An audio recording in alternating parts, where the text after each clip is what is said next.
इन उर्दू मालिकाओं। पंजाब के किसानों को इलेक्शन के पहले बड़ा तोहफा सीएम चरणजीत सिंह ने दिया है।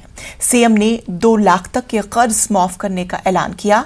सीएम ने कहा है कि 10 से 15 दिनों के अंदर किसानों के खाते में ये रकम जमा कर दी जाएगी।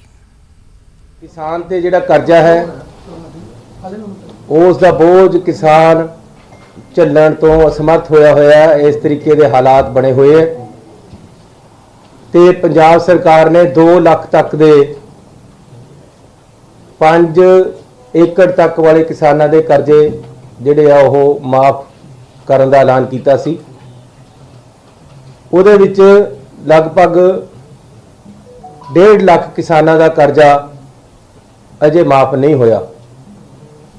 ते नाल नाल जिहड़ा लैंड मॉर्गेज बैंक है, जिहड़ा कि किसान ज़्यादातर लैंड मॉर्गेज बैंक तो कर्जा लेंदे हैं, वो भी ये रह गया सी। उहदे 2 एकड़ 5 एकड़ तक दे 2 लाख तक दे कर्जे जिहड़े वो माफ नहीं सी होए। सो कल किसान यूनियन भी मिलिया सी।